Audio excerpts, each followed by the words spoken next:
Okay, so this edition of Front and Center, we're pleased to welcome Kalah Sprabeary, owner of Hub Funding Solutions and the newest board member of the AACFB. Kalah, thank you. It's in the evening time, so I appreciate your time to come visit with us and tell us a little bit about you. Absolutely, Leslie. Thank you for having me. Yes. So you've got t-shirts that say Gold Digger. Tell me, when people see that shirt and they're like, Gold Digger, what is that? And they see Hub Funding Solutions on the back. What is it? What is it your company does? What should they know from seeing that shirt? So we started that because we have Gold Digger Fridays. That's basically on Fridays, we're looking at what is our goal and what are we going to do as a company. We like to give them away because other people have goals as well. And I got a mug a couple of years ago from a friend and it says Gold Digger. And I was like, yeah, that's me. I have a goal and we are digging and pulling and going for it. And we do that with a lot of our clients as well. So it's kind of our motto is that, yes, you have a goal, but you got to dig for it. And sometimes you got to dig pretty deep.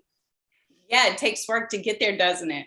Absolutely. Yeah. So what is it you fund? Are you funding commercial equipment, ticket size, a little bit about what you guys do? Sure. So we are a brokerage and we focus on equipment, working capital. We're very big in the AR space. So AR, especially factoring ledger lines, ABLs, we do a lot of that.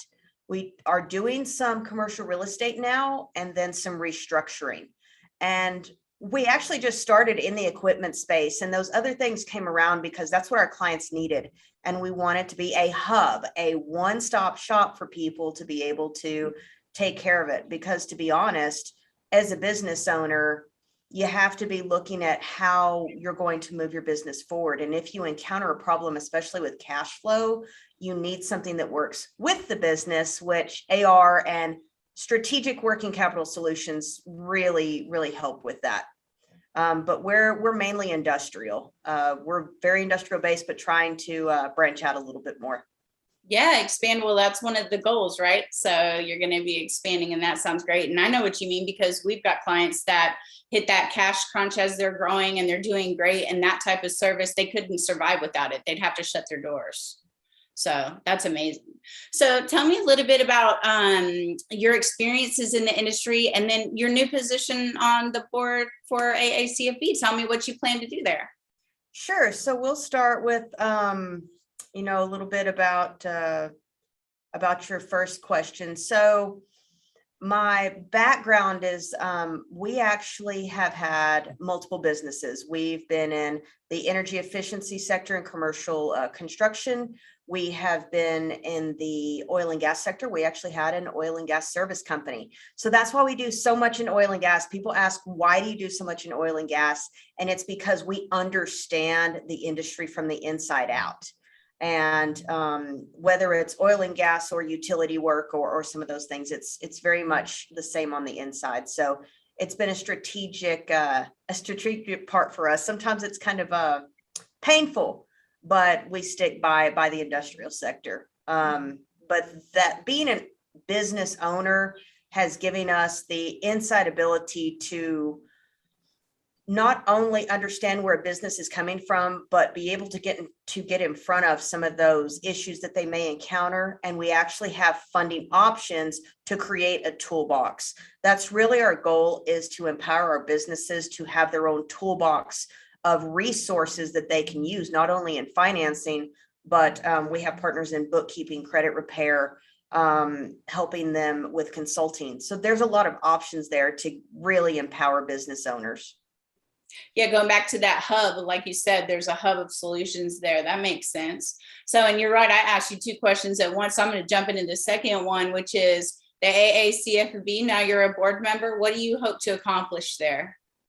So I know in the AACFB, a lot of what we're working on this year is we want to be able to provide great resources for our broker members, and then also be able to support our funding resources right now. A lot of our funders are going through a lot of changes. And I would say a primary goal of the AACFB is always to grow. We always want to grow membership, but we want to really do a lot of education for brokers and funders, and to be able to keep those connection lines open, because as you know, it's an ever-changing landscape right now in underwriting and credit decisions. And we just want to create a resource for good brokers to become great brokers and great funders to provide great solutions so that brokers keep bringing them business.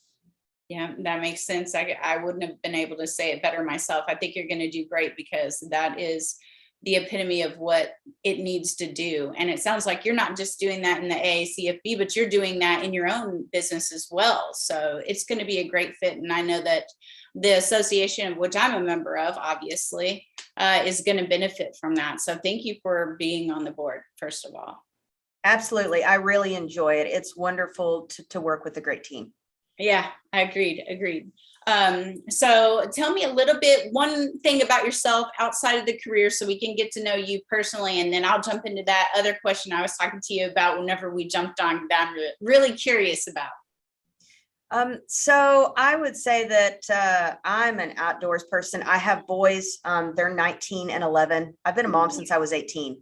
So it's that digging, it's that coming up. So we do a lot outside. We love to trail ride and hiking and just getting outdoors and fishing and golf. So I'm still a tomboy at heart. That never went away. Yeah, that's amazing. You know, I grew up in the country with a bunch of cousins and we were climbing hay bales during the summertime. So I know exactly what you're talking about. Yes. And then somebody gets mad when you fall. Yeah. And you never grow out of it, right? Nope, not at all. So here's the one thing that I love to hear from people who are experienced and knowledgeable in the industry. I think it's very clear you're one of those people. So what do you think needs to be, what's one of the very important items that we need to try to fix as a whole or individually in the industry right now? What's a problem that needs fixing? You know, in the industry as a whole, I think a little bit of consistency would be helpful right now, which of course, everybody has their niche, their specialty and their special credit rules, but some consistency as far as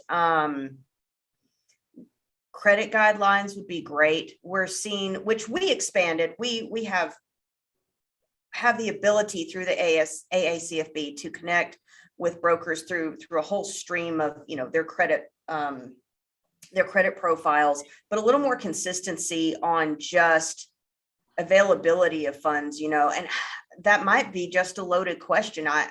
I would have to also say that something that definitely could be talked about is I would say that one of the big things that I think needs to be addressed is circumvention. There are some lenders who have decided to start circumventing brokers.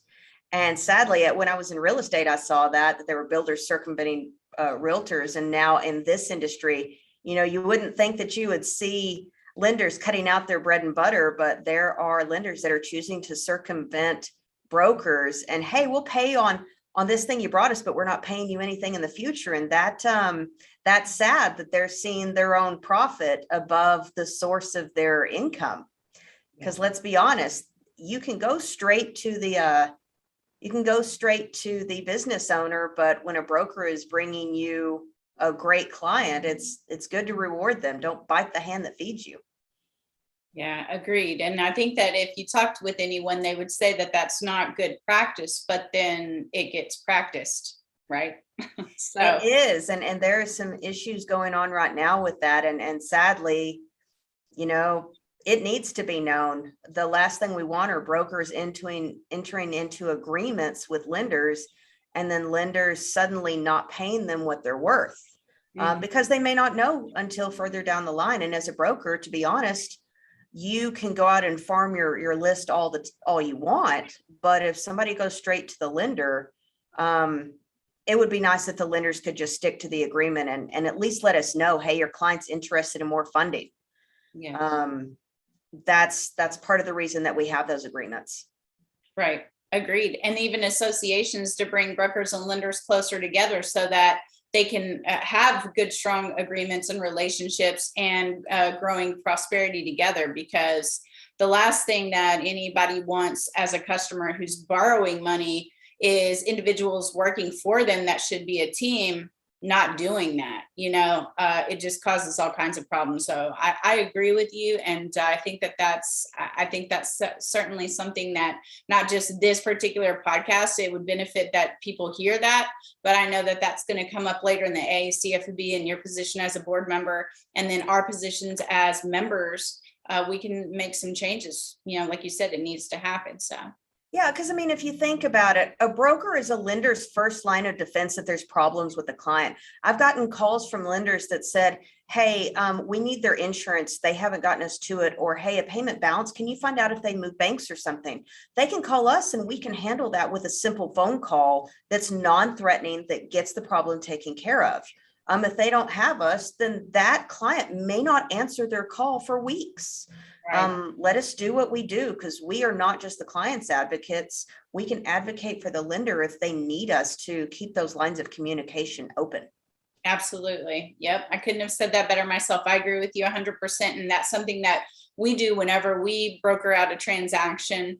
We always make ourselves and prefer to do the lead work, because we know that we can keep relationships strong with all parties, right?